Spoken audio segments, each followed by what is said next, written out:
আর এই মুহূর্তে আমরা নজর রেখেছি হাওড়ার দিকে। বাংলাদেশের অশান্তির আঁচ এবার এখানেও হাওড়া ব্রিজের ঠিক ওঠার মুখেই তুলকালাম পরিস্থিতি। যে ছবি এই মুহূর্তে আপনারা দেখছেন একেবারে হাওড়া ব্রিজের মুখে, সেখানে বিজেপির বিক্ষোভ দেখানো হচ্ছে, বিজেপির কর্মী সমর্থকরা, এবং সেখানে একেবারে পুলিশের সঙ্গে ধস্তাধস্তি কাণ্ড, তুলকালাম পরিস্থিতি। বাংলাদেশের অশান্তির আঁচ এবার এপারেও হাওড়া ব্রিজে বিজেপির বিক্ষোভে তুলকালাম পরিস্থিতি।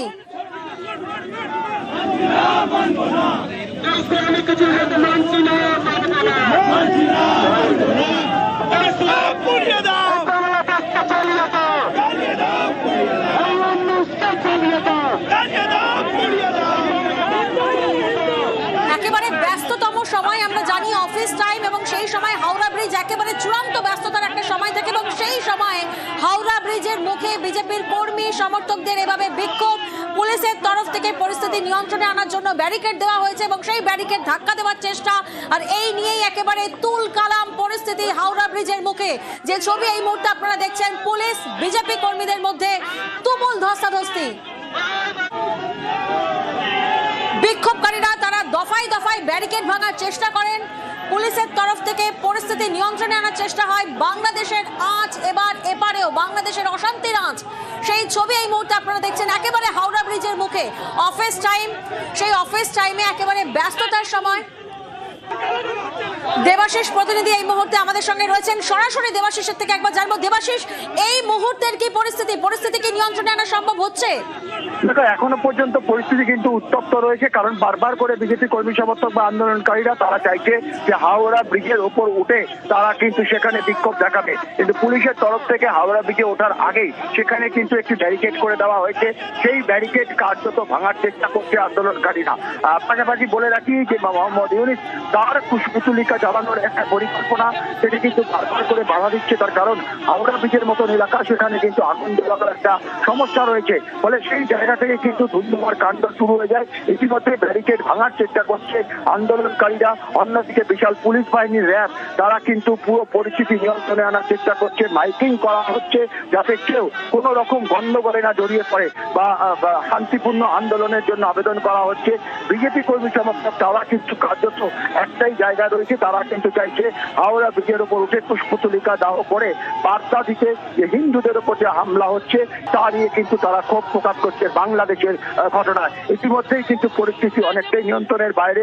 পুলিশ কার্যত অ্যানাউন্স করছে যদি এরপরে যদি বিক্ষোভকারীরা শান্ত না হয় সেক্ষেত্রে কিন্তু আরো কঠোর ব্যবস্থা নিতে পারে পুলিশ, এরকমটাই বার্তা দেওয়া হচ্ছে। তবে আন্দোলনকারীরাও কিন্তু ব্যারিকেড ভাঙার বারবার দফায় দফায় চেষ্টা চালাচ্ছে। একেবারে দেবাশিস, তুমি আমাদের সঙ্গে থাকো। সেই ছবি এই মুহূর্তে আমরা দেখছি, বিক্ষোভকারীদের তরফ থেকে দফায় দফায় ব্যারিকেড ভাঙার চেষ্টা হচ্ছে, পুলিশের তরফ থেকে পরিস্থিতি নিয়ন্ত্রণ করার চেষ্টা হচ্ছে, এবং একেবারে হাওড়া ব্রিজের মুখে তুলকালাম পরিস্থিতি, পুলিশের সঙ্গে বিজেপি কর্মীদের তুমুল ধস্তাধস্তি। দেবাশিস, আমরা জানি যে এই সময় অত্যন্ত ব্যস্ত সময় হাওড়া ব্রিজের মুখ, এবং সেখানে পুলিশের সঙ্গে বিজেপি কর্মী সমর্থকদের এহেন ধস্তাধস্তি, তুলকালাম পরিস্থিতি কতটা প্রভাব পড়েছে যান চলাচলে? দেখো, অবশ্যই প্রভাব পড়েছে, শুধুমাত্র এই নয় যে হাওড়া ব্রিজের উপর প্রভাব পড়েছে, এই প্রভাব কিন্তু কার্যত কলকাতা ছড়িয়েছে। কারণ যেভাবে হাওড়া ব্রিজকে ব্যারিকেড দিয়ে বন্ধ করে দেওয়া হয়েছে, হাওড়া শহর অঞ্চল থেকে হাওড়া ব্রিজে প্রবেশ করা সেটা কিন্তু কার্যত বন্ধ হয়ে গেছে। পাশাপাশি হাওড়া স্টেশনের দিকে আসা যে গাড়ি, অর্থাৎ কলকাতা থেকে হাওড়া আসা যে গাড়ি, সেই গাড়িগুলি কিন্তু ব্যাপক যানজটের সৃষ্টি হয়েছে। ওটা হাওড়া ব্রিজ ইতিমধ্যে স্তব্ধ, সেখানে স্ট্যান্ড রোড থেকে গাড়ি কার্যত লাইনে দাঁড়িয়ে রয়েছে। বিজেপি কর্মী সমর্থকদের একটাই দাবি, তাদেরকে হাওড়া ব্রিজে উঠতে দিতে হবে, সেখানে কুশপুতলিকা জ্বালানো হবে, তারপরে তারা এই আন্দোলন তার মানে কি দেবাশিস, এই মুহূর্তে কলকাতা থেকে হাওড়াগামী কোনো গাড়ি কি এই মুহূর্তে হাওড়া ব্রিজ ক্রস করতে পারছে না? দেখো, এখনো পর্যন্ত হাওড়া ব্রিজের যে যানজট, তাতে কিন্তু খুব ধীর গতিতে আস্তে আস্তে হাওড়ার দিকে গাড়ি নিয়ে আসা হচ্ছে। সবচেয়ে বড় সমস্যা হচ্ছে হাওড়া থেকে কলকাতা যাওয়ার যে রাস্তা, অর্থাৎ যে বঙ্কিম সেতু দিয়ে যে গাড়ি এবং উত্তর হাওড়া থেকে যে গাড়িগুলি জিয়া রোড ধরে হাওড়া ব্রিজে ওঠে, সেই গাড়ি কার্যত দাঁড়িয়ে রয়েছে। এবং এই যানজট কিন্তু অবশ্যই তোমাকে বারবার করে বলছি যে অর্থাৎ কলকাতা থেকে যে গাড়িগুলি এখানে আসে, সেই গাড়িগুলি কিন্তু কার্যত স্তব্ধ। সেইখানে কলকাতা থেকে হাওড়া আসার মুখে গাড়ি কার্যত বলা যেতে পারে স্তব্ধ। খুব ধীর গতিতে দু একটি গাড়ি সেগুলিকে পাস করানো হচ্ছে। তবে এই যানজট কিন্তু ব্যাপক আকার নিয়েছে হাওড়া এবং কলকাতায়। ইতিমধ্যেই কিন্তু পুলিশের তরফ তরফ থেকে বারবার করে অ্যানাউন্সমেন্ট করা হচ্ছে, কারণ আমরা জানি যে এখানে একেবারেই যে কাজের সময় দুপুর 12টা বাজে, তার আগে থেকেই প্রায় সকাল 10টা থেকে আন্দোলনের কথা ছিল বলে ব্রিজ কিন্তু 10টার আগে থেকেই সেখান থেকে একটা সাইড সেখানে বন্ধ করে দেওয়া হয় এবং সেই যানজটের কিন্তু মানুষ ইতিমধ্যে সেই যানজট হাওড়া বর্ষর রোড সেই জায়গাটাও ছড়িয়েছে, কারণ যারা হাওড়া দিয়ে যেতে পারছে না দ্বিতীয় হুগলি সেতুর দিকে চেষ্টা করছে সেই জায়গাটাও কিন্তু সমস্যা তৈরি হয়েছে।